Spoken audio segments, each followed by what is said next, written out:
Quiero felicitarte. Ayer fue tu cumpleaños, Andrés. Muchas felicidades. Al final le vamos a apretar las costillas, Andrés. Bienvenido, ¿ya? Y que Dios te bendiga mucho, ¿ah? Muchas felicidades. Vamos a aprovechar para abrazarte y desearte muchas bendiciones. ¿Ok?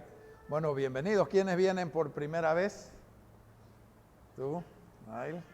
Okay. Oh, bienvenido. Viejo conocido. No de edad, conocido. Ok. Bueno, Shabbat Shalom es nuestro saludo, ¿no ves?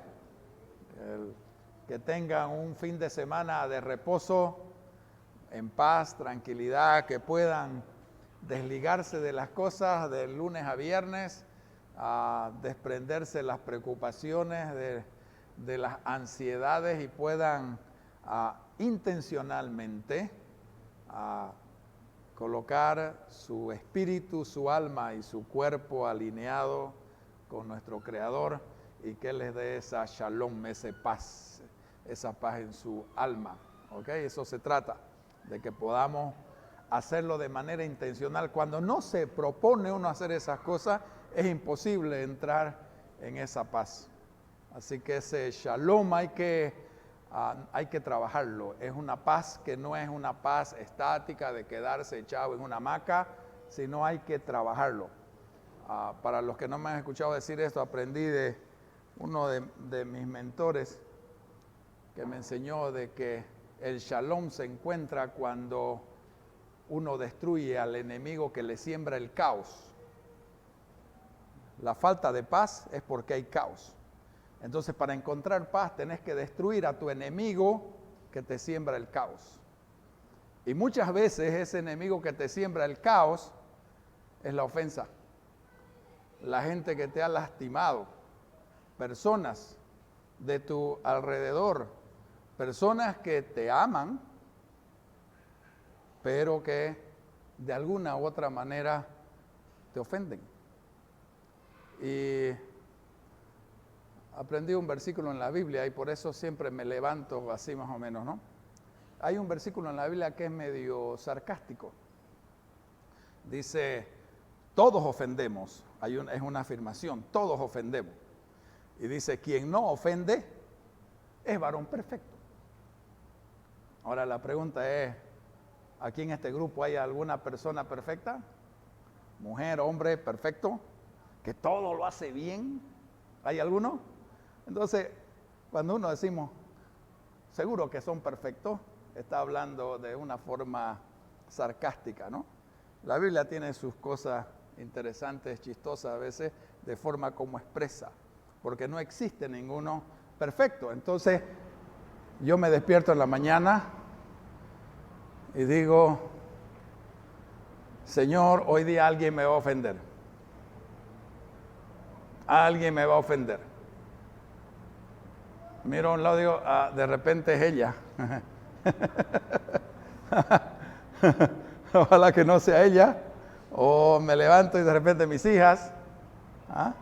O de repente cuando salís en la calle, el taxista, el micrero o la persona que está apurada, alguien te va a ofender.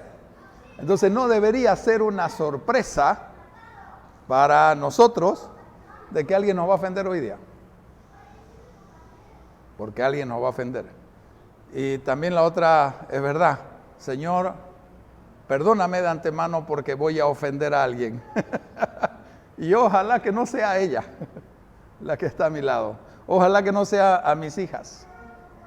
Ojalá que no me reviente yo contra una persona porque me cruzó en el tráfico y comience a sacarle recuerdos de su mamita y de su abuelita y de todos sus ancestros, ¿no?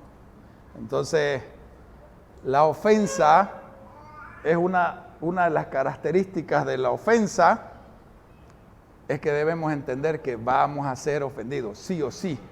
Si vivimos en la tierra, ninguno es marciano, ¿no ves?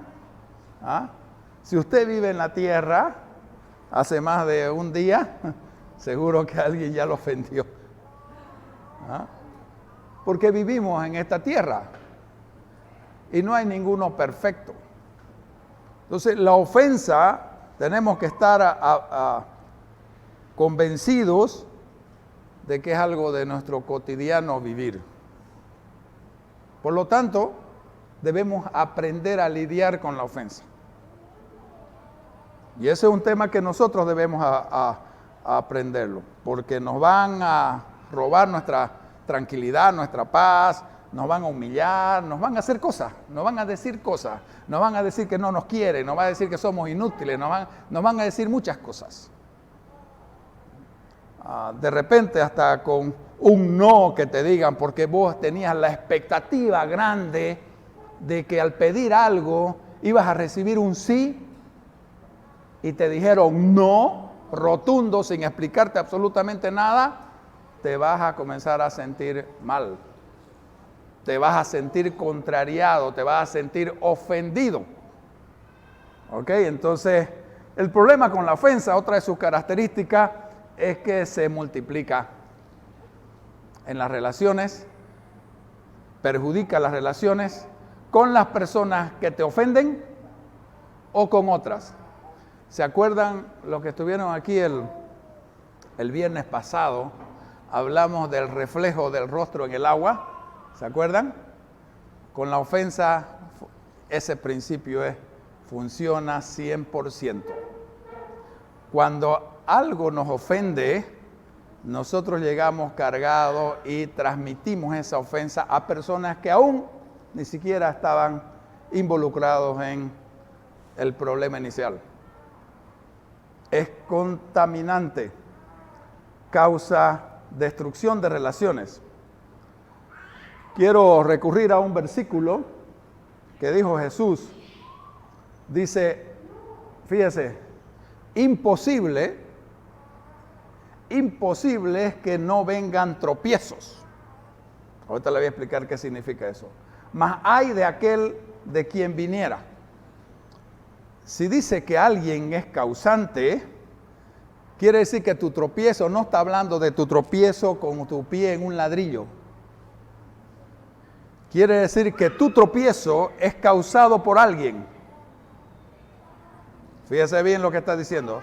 Tu tropiezo es causado por alguien.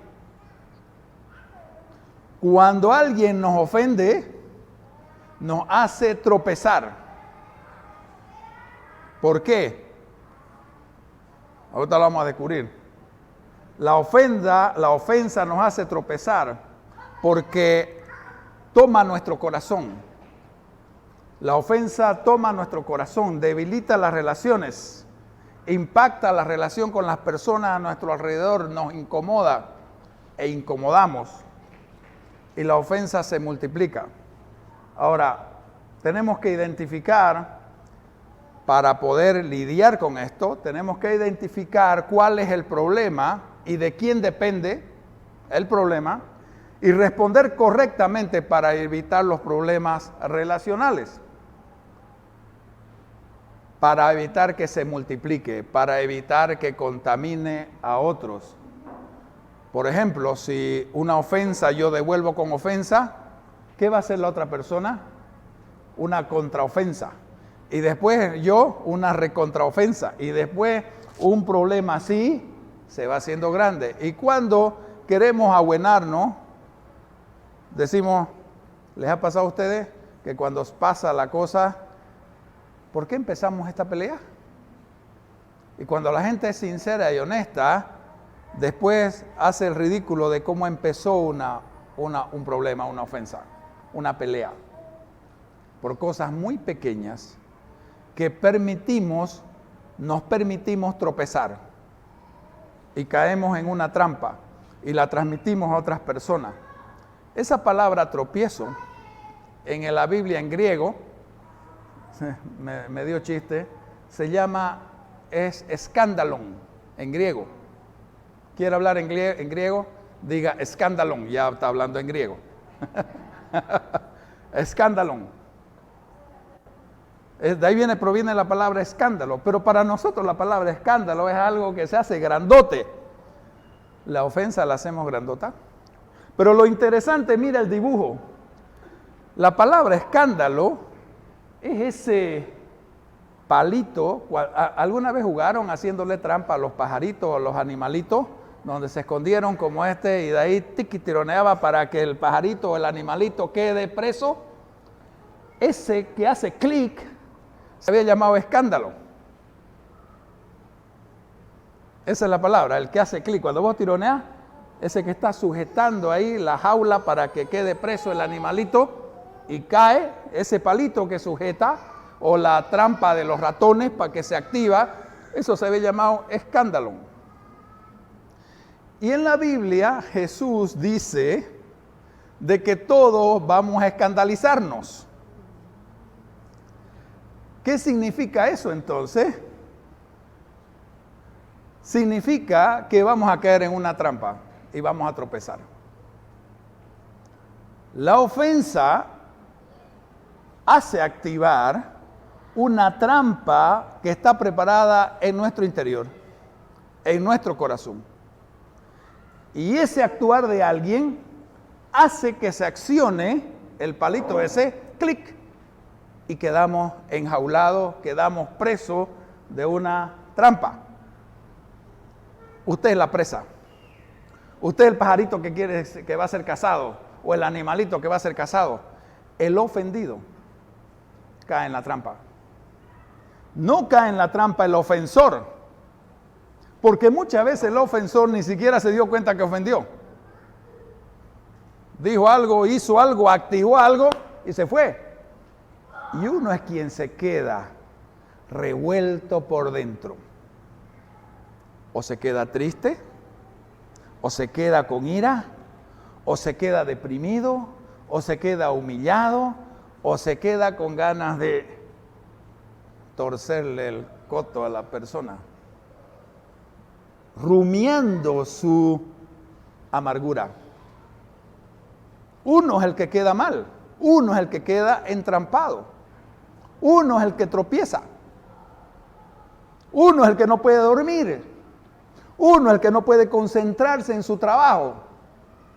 Cuando esto ocurrió al salir de tu casa o en el camino al trabajo o llegando al trabajo, uno es el que queda preso de esa trampa.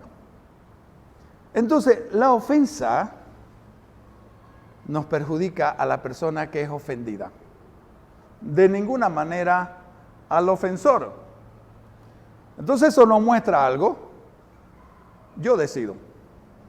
Así como en las elecciones, ¿no? Yo decido. Yo decido las cosas que van a introducirse en mi corazón. Yo decido. No las otras personas. Las personas dicen o hacen cosas que no son justas. Eso es verdad. La persona que ofende hace cosas injustas. Pero yo no puedo controlar de que alguien me diga una palabra fea. Yo no puedo controlar de que alguien me mire feo. Yo no puedo controlar de que alguien me haga un gesto de desprecio feo. No puedo hacer eso. Yo no puedo controlar el accionar, los pensamientos, las palabras, las emociones de otra persona. Pero sí hay algo que yo tengo poder. De la puerta de mi corazón. Yo decido, y eso debemos entenderlo, qué es lo que entra en mi corazón que me lastime. Yo decido eso. No las otras personas de afuera, no mi entorno. Yo escojo lo que hago con la ofensa. Esto es lo que pasa con la mayoría de las personas. Viene una ofensa de determinado calibre. Estamos aquí en un museo militar, hablemos de armas. Supóngase un calibre 22. Y viene el ataque. Viene la bala. ¿Y sabe qué es lo que la mayoría de nosotros hacemos? Esa bala la convertimos en un misil. Y nos lo metemos en el corazón. Nosotros mismos. Cuando podríamos hacer eso y que pase, porque eso no viene conmigo. Al final vamos a hablar cómo podemos hacer esas cosas. Podemos escoger debilitar nuestra relación con la persona que nos ofende y con otros, o lidiar con esa ofensa y fortalecer una relación. Yo decido eso. ¿Se acuerdan que hace unos 2 viernes hablamos de la regla 90-10? ¿Sí? A los que estuvieron aquí. Dice que todas las cosas que nos afligen, solo el 10% no depende de nosotros para que nos aflijan. El 90% depende de nosotros. La mayoría de las personas se deja vencer por el 10% y se complica su vida. Se complica su día, su vida, sus relaciones por ese 10%, porque se vende, se entrega, cae en la trampa, se activa el escándalo y la trampa cae en ese 10% y no nos damos cuenta que tenemos 90% para escapar de esa trampa, pero no lo hacemos. Venimos así, como en un brete. Porque no entendemos que yo decido sobre mi corazón. Yo decido qué me afecta y qué no me afecta. Entonces, ¿sobre qué más decidimos?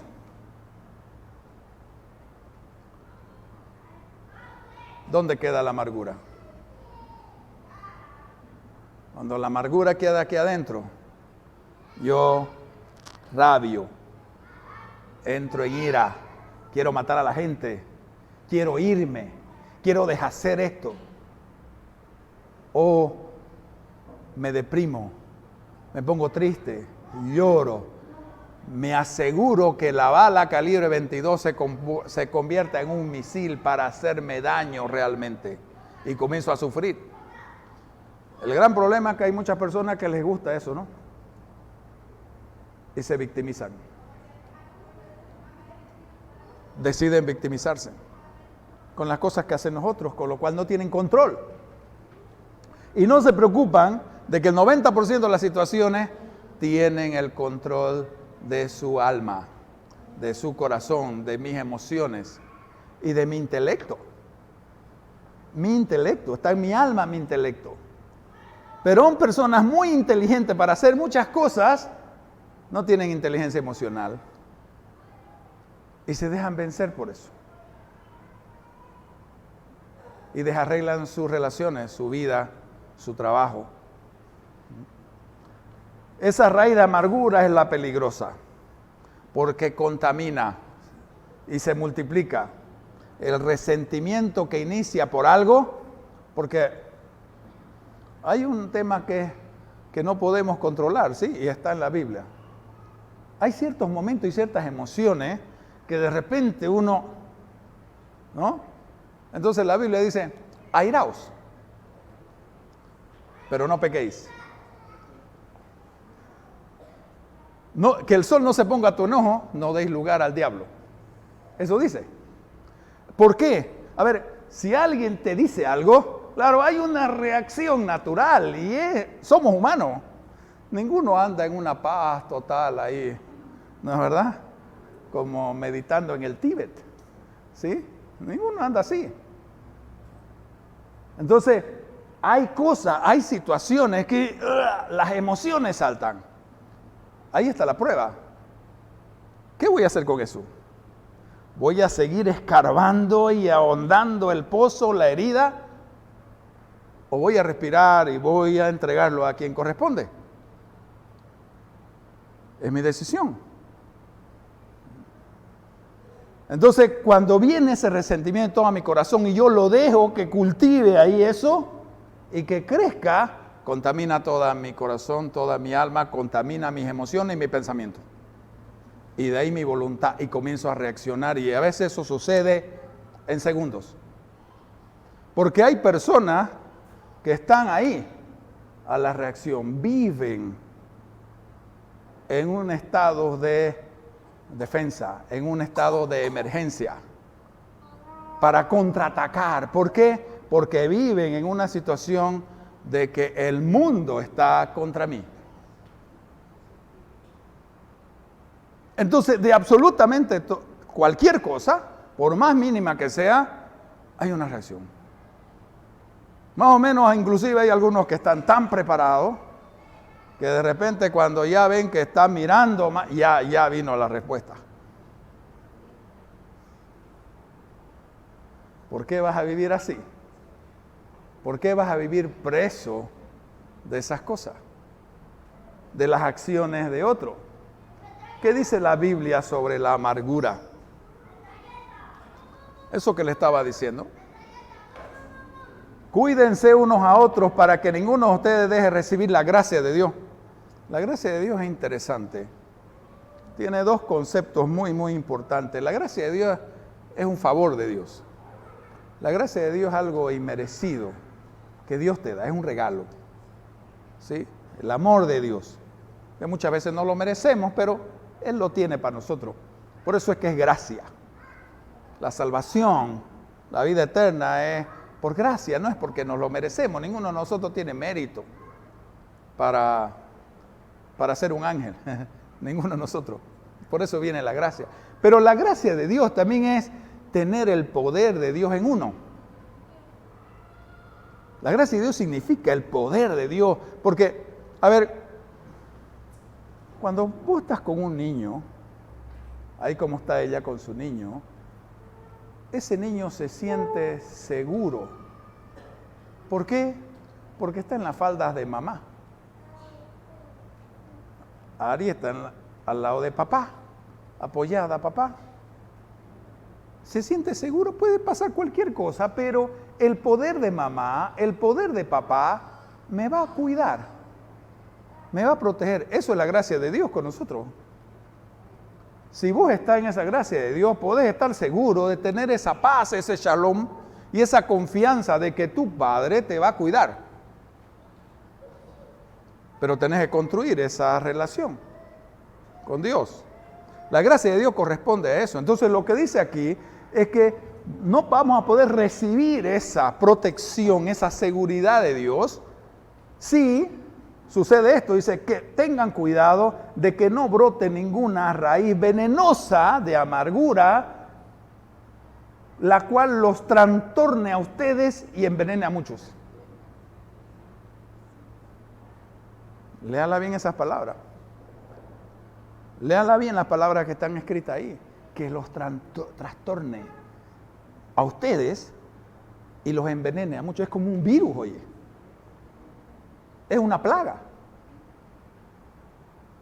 que corre rápidamente. Esto es como hay que poner, ¿cómo le llaman? Esos cercos sanitarios para que no contamine a nuestra familia, en nuestro matrimonio, a nuestros hijos, a nuestra gente alrededor, en nuestra oficina. Y esa amargura nos lleva a tener juzgamiento, unos lentes nos ponemos, y con esas heridas que nos permitimos hacer en nuestro corazón, comenzamos a relacionarnos y, como dijimos el viernes pasado, a reflejarnos en el agua, a reflejarnos en las otras personas. El viernes pasado dijimos que todos nosotros nos reflejamos en las personas con las que nos relacionamos. Y las cosas que reaccionan ellas es como si nos estuviéramos mirando en un espejo. Y las manchas que ves en la figura en el espejo, no es porque el espejo está manchado, es porque tu rostro, vos estás reflejando esa mancha. La herida el defecto que vos ves en esa otra persona, en realidad vos la estás reflejando. El aburrimiento.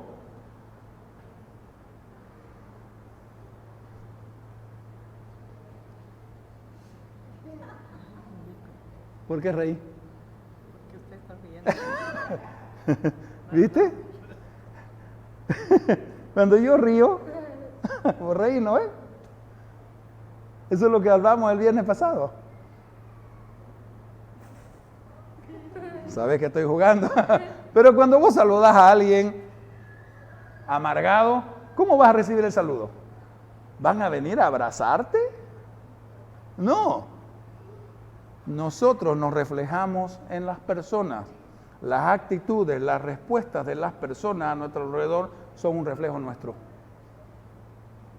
Dijimos entonces que si querés cambiar la imagen en el espejo, no tenés que limpiar el espejo. Tenés que limpiarte tu cara. Para que no haya la mancha en el espejo. Con la ofensa es igual. ¿No? Entonces, y eso genera el juicio. Resulta que yo juzgo cuando no soy capaz de separar algo importante en las personas para nuestro relacionamiento. Lo que ella es de lo que ella hace.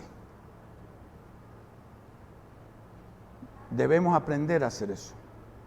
Nosotros odiamos el pecado de la persona contra nosotros, pero desgraciadamente unimos sus actos con su ser. Entonces, al odiar el pecado, generalmente odiamos a la persona. Y no entendemos que no debe ser así. Dios no actúa así con nosotros. Hay otras personas que para no odiar a la persona condescienden con el pecado. Eso tampoco es bueno, son dos extremos de la cuneta, del camino. ¿Sí? Una cosa es odiar a la persona porque odias el pecado que hizo contra vos, pero el otro extremo de este camino, el otro desequilibrio es condescender con el pecado para no odiar a la persona y apoyar el pecado.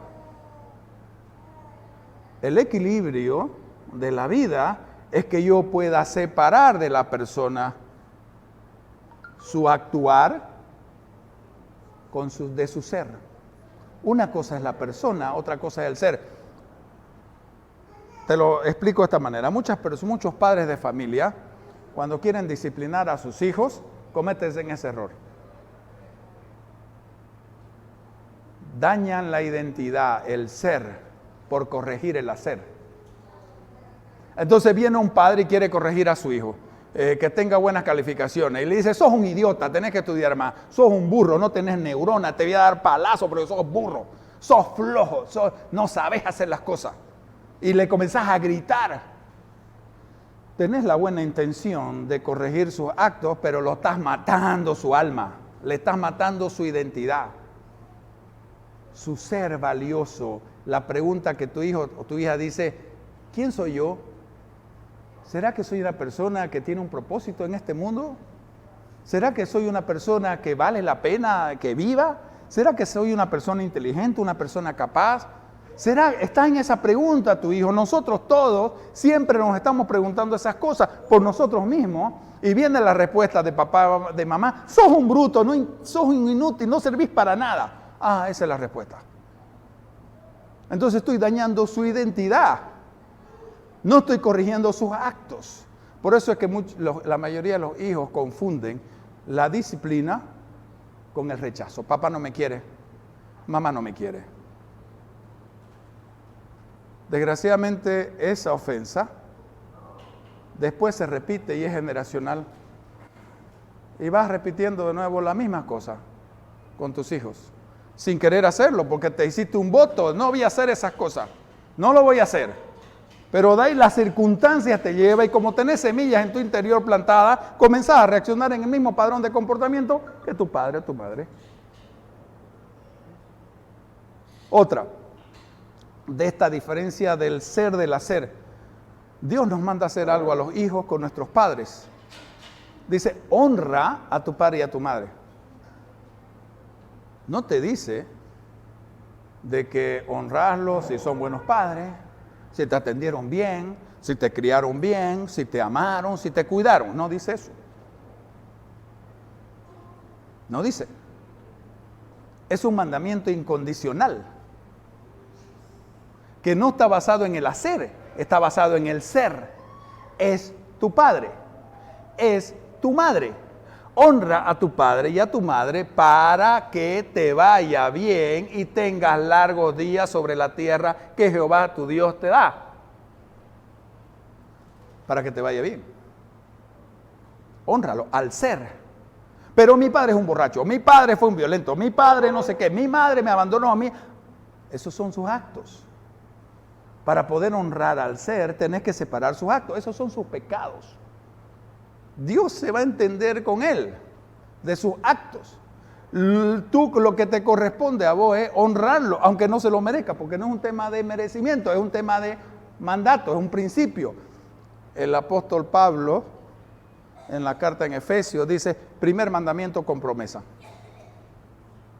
Si haces esto, te va a ir bien. Eso significa que si no lo haces, no te va a ir bien.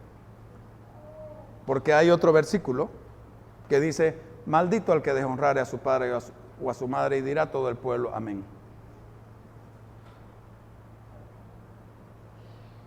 Porque en el tema de los principios no hay punto medio. Yo no puedo estar con un pie aquí y otro pie acá. No puedo. El principio es principio. Y hay que obedecerlo. Para que se cumpla bien. Cuando yo me estrello contra el principio, de alguna forma me va a ir mal. Entonces, esas son maneras que tenemos para explicar lo que es dividir, separar el ser del hacer. Pero nosotros muchas veces no podemos hacer eso. Lo ligamos. Gracias a Dios que sí lo sabe hacer. Con nosotros. Dios hace eso. Por eso es que tenemos la oportunidad de arrepentirnos y de que Él nos perdone. ¿Por qué? Porque Él nos ama a nosotros. No ama nuestro pecado, pero nos ama a nosotros. Así se dice que Dios aborrece el pecado, pero ama al pecador. Ahora, ¿qué es lo que tenemos que hacer? Para que el amor de Dios nos llegue a nosotros, tenemos que renunciar al pecado. Si yo sigo en el pecado, esto es, han escuchado, ¿no?, que en muchos países hay estos búnker antirradioactividad, ¿no ve? Ese es un buen ejemplo. Algunos han hecho en Estados Unidos dentro de unas montañas, porque si hay una guerra atómica, la radiación no entre. ¿Ya? Es un buen ejemplo de esta historia, de nuestra relación con Dios. Cuando uno está en pecado, la radiación del amor viene. Esa radiación permanente de Dios que emana de Dios para nosotros siempre está ahí. Pero el pecado es como si nos metiéramos dentro de un búnker. Entonces no nos llega esa radiación de amor. Para que nos llegue esa radiación del amor de Dios, tenemos que salir del búnker del pecado. Tenemos que alejarnos, entonces llega. Pero si seguimos dentro del pecado, no puede llegar, porque dice que Dios aparta su rostro del pecado. Hay un momento muy especial en la vida de Cristo, en la cruz. ¿Se acuerdan?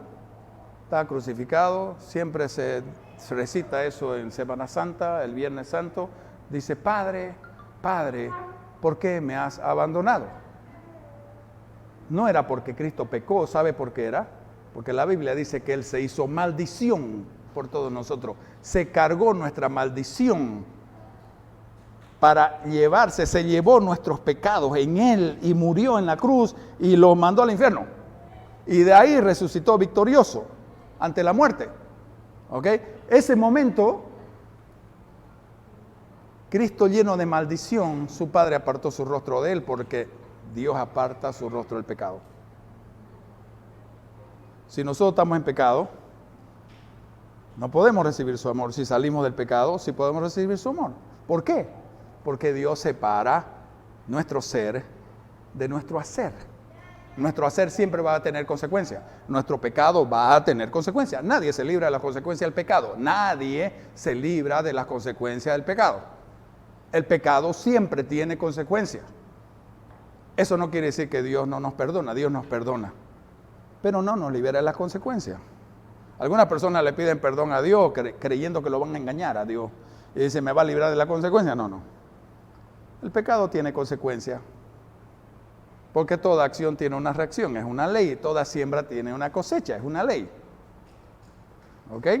Entonces, Dios con nosotros nos separa el hacer del hacer. Por eso es que tenemos la oportunidad de decir, Señor, ya no quiero más esto, me arrepiento, voy a tus caminos. Entonces nos reconciliamos con Dios. Porque si Él nos separara, no mandara un rayo, el primer pecado que cometemos,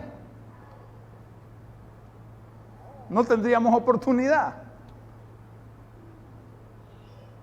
Gracias a Dios que Él hace eso. Bueno, Él quiere que hagamos eso con nuestro relacionamiento. ¿Ok? Él quiere que separemos el hacer del ser de las personas. Y una de las cosas que no podemos hacer eso es porque no tenemos un enfoque emocional hacia la injusticia. No somos objetivos hacia la injusticia. Somos tremendamente emocionales hacia la injusticia. Entonces esa injusticia produce en nuestro interior una imagen de las personas. Entonces cuando alguien nos lastima, ¿ok? Decimos, bueno, ya va a pasar, alguien nos lastima de nuevo, ok, va a pasar. Pero llega un momento que nuestro corazón se endurece y sacamos las armas. Y todo el que se nos acerca con alguna mala intención, disparamos antes de preguntar. Y así vivimos nuestra vida, con la ofensa. Va a venir, ya, antes que mejor me aseguro. Por eso vivimos en malas relaciones siempre. ¿Ok? Entonces, esos lentes que tenemos, que es hecho por las heridas, las incontables heridas que podemos tener desde que somos niños, en nuestra relación con nuestros padres, las personas que confiamos y nos traicionaron, personas que nos humillaron en el correr de nuestra vida, nos genera esa distorsión en la percepción. Y no somos absolutamente para nada objetivos, nos enfocamos en nuestro dolor interior. Y por eso es que siempre estamos reaccionando. Y eso se proyecta en los otros. Como en el espejo. Como cuando nos miramos en el agua. Entonces, esos lentes distorsionados nos hacen mirar los errores, nos hacen mirar y compararlo con las ofensas pasadas y volvemos en un ciclo que no salimos porque no sabemos lidiar con la ofensa. Entonces, cuando la amargura se multiplica y se va de generación en generación, cuando vos analizas tu vida, y yo te invito a que lo hagas y medites tu vida, muchas veces, si has tenido un papá violento,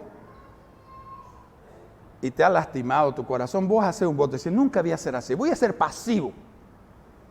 Entonces, ¿qué es lo que pasa? Comenzás a guardar, el karma, a meditar, ¿no? Comenzás a hacer un montón de cosas para no reaccionar. Todo eso tiene un límite. Va a llegar un momento que te vas a encontrar haciendo lo mismo que hacía tu padre, violento. Simplemente por el hecho de que si vos tenés un papá violento y sos, por decirte, mujer, y tuviste un papá violento y vos, hombre, tuviste una mamá criticona, entonces te casaste, decidiste como mujer casarte con el hombre más pasivo del mundo y lo pillaste. ¿Ok? Entonces, y el hombre dice que tuvo la mamá criticona, decir, voy a casarme con una mujer que no le importe nada de mí, con una mujer que acepte todo tal como soy. Entonces le encontrás a esa mujer que no te dice absolutamente nada. Llegan los momentos de la vida, las presiones del trabajo, del día a día, ¿no? Y de repente, cualquier tipo de cosa, esta mujer de repente le va a decir a su marido, ¿y por qué no cambiaste el foco? Luce. Eso era lo que me decía mi madre todo el tiempo. Siempre estaba criticándome por qué yo no hacía las cosas. Entonces este marido reacciona, ¿y a vos qué te importa? Y la mujer dice, ¿pero cómo? Si él nunca fue violento. Y ahí comienza. Y va a terminar él violento y ella criticona. Tal lo que habían negado toda su vida. ¿Por qué? Porque todas esas cosas, ese tipo de comportamiento, buenos y malos de nuestros padres, son semillas que cargamos en nuestro corazón, que van a dar fruto en algún momento. Hay que quedarse con las semillas buenas y desechar las semillas malas. Ese enfoque emocional de la amargura se reproduce en las personas. Entonces tengo mis opciones. La primera, busco la venganza. Dice que la venganza es dulce. Ese es un dicho, pero no es verdad. La venganza nunca es dulce. Nunca. Es más, si vos prometiste para vengarte matar a alguien, el día que lo matés vas a querer resucitarlo y matarlo de nuevo, porque no es suficiente. Y va a ser como esas novelas, ¿no? de Pablo Escobar y de la mafia, esas cosas. ¿No? Decía, si usted me traiciona, yo lo mato a usted, a su abuelita, a su abuelito, a su madre, a su padre, y si está muerto lo resucito, lo vuelvo a matar. Porque nunca es suficiente. La venganza nunca es suficiente. La gente cree que va a ser suficiente, cree que es dulce, es amarga. Muy amarga. El segundo es retener la ofensa en el corazón. Guardar la amargura. Eso es vivir en una mentira. Más o menos la gente comienza a decir, esto es como buscar vengarse tomando yo el veneno. Cuando yo guardo eso, es como buscar vengarme tomando yo el veneno. Hay investigaciones científicas que la falta de perdón te trae enfermedades, cáncer, artritis, gastritis, reumatismo, problemas del corazón, etc. Locura. Hay gente que se ha vuelto loca por falta de perdón. Hay estudios, puedes buscarlo. La otra es intentar perdonar en la mente. Eso es vivir en una mentira. Entonces, lo perdono. Yo soy cristiano. Yo creo en Dios. Yo soy espiritualmente mucho más elevado que esta persona. Entonces yo lo perdono. ¿Saben? Pasa el tiempo y cuando lo veo digo, se salió con la suya. Quisiera matarlo. Porque eso es de la mente. Eso no es real. Empieza por ahí el perdón, ¿ah? El perdón empieza por una decisión. Quiero perdonarlo. Voy a perdonarlo. Pero de ahí hay que bajarlo de aquí a aquí. Para que cuando haya el recuerdo, la herida no sangre. Cuando hay dolor, después de 10 años, es porque no salió bien. Todavía está abierta la herida. Cuando hay dolor después de un tiempo, es porque no sanó bien. Cuando yo me acuerdo y algo se genera en mí, es porque la herida no sanó bien, está abierta. Y la otra es perdonar de corazón. Eso es lo que Dios quiere. ¿Sabe? Ahí hay una parábola en Mateo 18, hay una parábola larga, no la voy a decir ahorita, si usted quiere búsquela en su Biblia, sobre un rey que le perdonó a un vasallo una gran deuda. Una gran deuda. Y este vasallo le había prestado un pequeño monto de dinero a un consiervo. Y este vasallo fue donde su rey y le pidió perdón, que le perdone la deuda, porque el rey lo iba a matar. Al final le perdonó toda su deudanga grande. Y cuando este vasallo se encontró con su colega, lo metió a la cárcel para cobrarle su pequeño monto de plata. Y el rey se enteró y lo mandó a llamarle. Le dijo, ¿acaso yo no te perdoné un montón de plata? ¿Y vos no pudiste perdonar ese poquito? Andate preso ahora. Ahora vas a saber lo que es canela. No dice eso en la Biblia, pero más o menos. Eso es lo que significa. Y cuando termina, dice, así es el reino de Dios. Cuando Jesucristo nos enseñó el Padre Nuestro, es interesante, a veces rezamos y no oramos. Rezamos y hacemos las cosas de memoria. Entonces decimos, perdóname así como yo perdono a quien me ofende. Perdona mi ofensa así como yo perdono a quien me ofende. Le estamos diciendo, así como yo la perdoné a ella, así quiero que me perdone. Pero de repente la veo a ella y la quiero. Entonces así le estoy diciendo a Dios. El perdón tiene que ser incondicional, genuino. Comienza en la voluntad, en la decisión.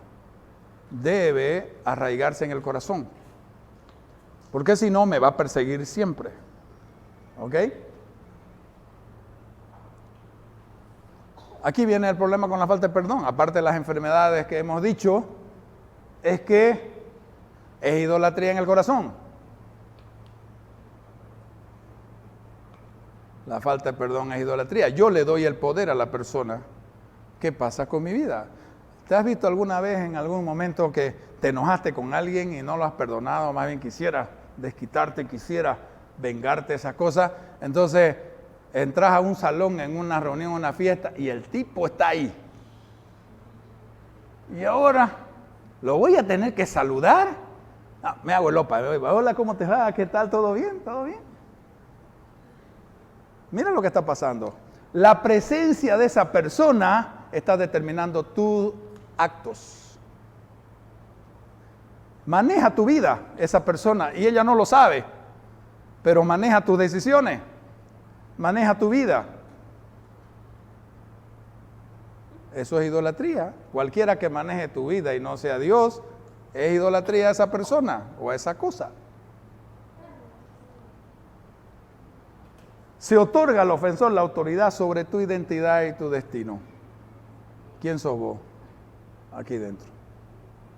Puede ser que le estés otorgando ese poder a tu padre, a tu madre, a tu esposo, a tu esposa, al tipo ese que te humilló, al otro ese que te estafó, a ese otro que hizo no sé qué, ese otro que habló mal para vos, ese que te calumnió, esa persona que hizo esto, esa persona que hizo lo otro contra vos, le está dando esa autoridad sobre tu vida. Estás en idolatría, le estás dando el poder y autoridad sobre tu identidad, quién sos vos y sobre tu destino. ¿Cómo vas a caminar por esta vida?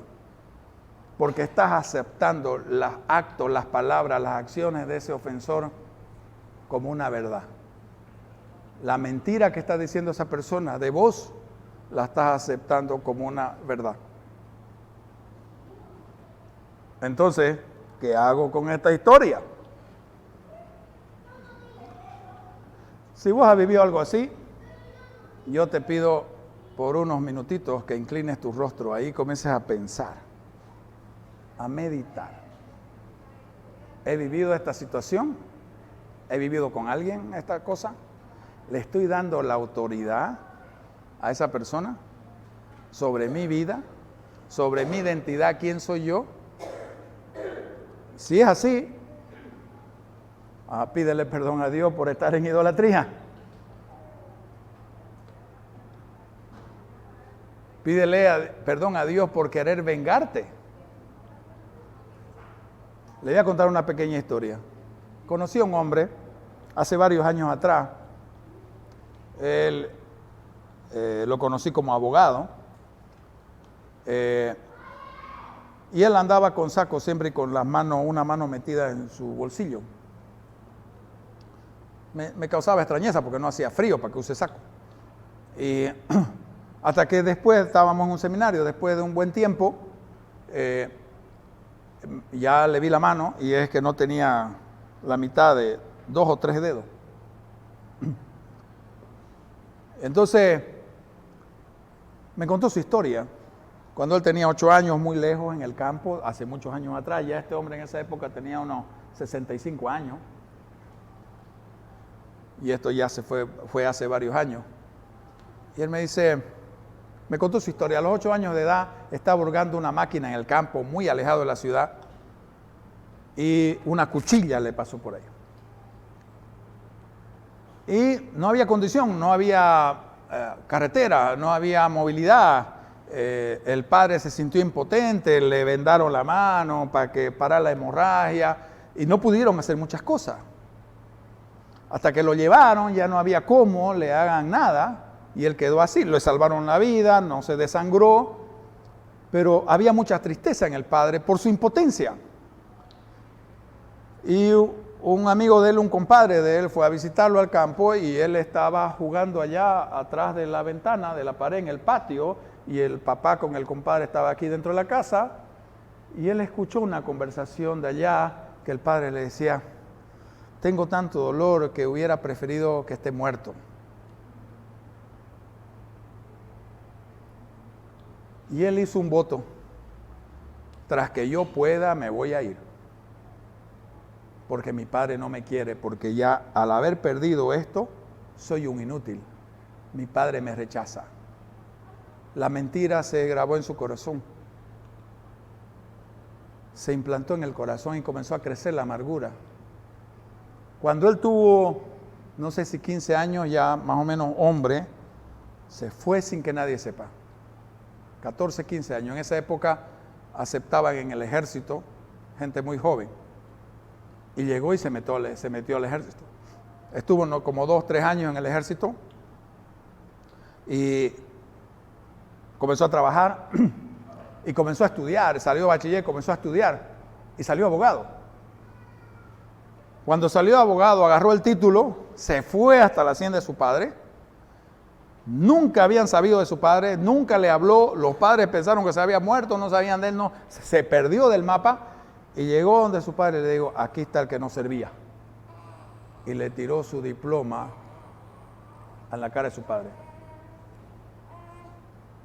Algunas personas dirían, pero qué macho, estudió derecho y se las valió, sí, pero ¿sabe cuál era su motivación? Voy a demostrarle a mi padre que yo valgo a través de un título.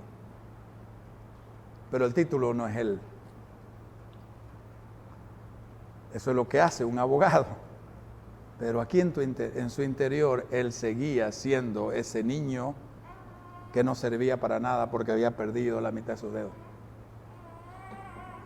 Todo lo que hizo en su vida hasta llegar a ser abogado era para demostrar a su padre que él valía. Estaba en idolatría con su padre. Había un rencor en el corazón contra su padre. El motor que lo movió fue el odio. Nunca era feliz con eso. No fue feliz cuando fue abogado, porque no era un propósito, una realización personal, era un propósito de demostrar que era alguien. Por eso medita y hazle la pregunta a Dios. Inclina tu rostro ahí.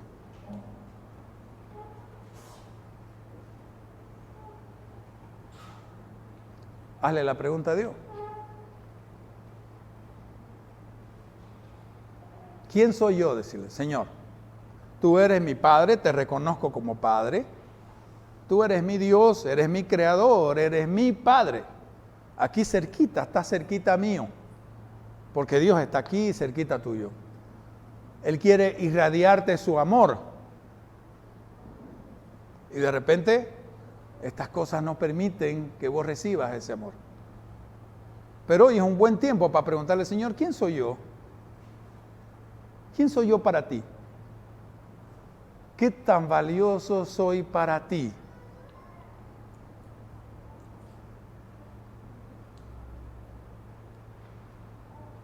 Pregúntele.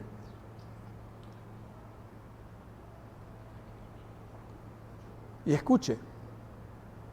Dios habla a tu mente. Vas a tener pensamientos. Vas a tener recuerdos de momentos especiales, de sentirte seguro, segura, de sentirte protegida, de sentir el amor de Dios. No estás abandonado. Siempre estuvo ahí. Te sacó de momentos difíciles en tu infancia.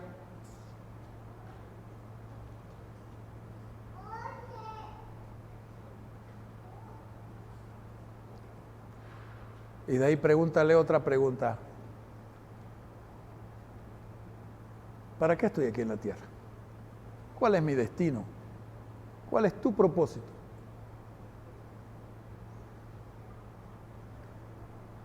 Y hay algo que Él te va a decir, no es agradar a alguien. No es agradar a alguien.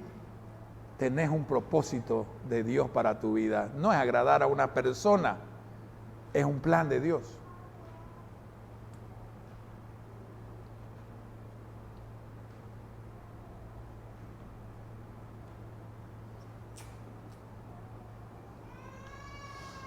Ok, ahora tengamos un tiempito, unos 5 minutos, 7 minutos de familia, ¿sí? Ahí de pareja, los que hay, si están con hijos ahí, un redondito, ahí en parejita, ¿sí? Los que están solos, pónganse juntos con otra persona. Usted, ahorita voy. Ya, con otra persona ahí. Para que, si usted siente decir algo, a ver, yo no manejé esta ofensa así, de esta manera. Dígale, O de repente es un momento de arreglar asuntos y pedirse perdón, ¿ah? ¿Ok? Lo que el Señor te dirija, así que hagamos eso. Y después vamos a tener Santa Cena, ¿sí? Ok. Voy a poner una musiquita.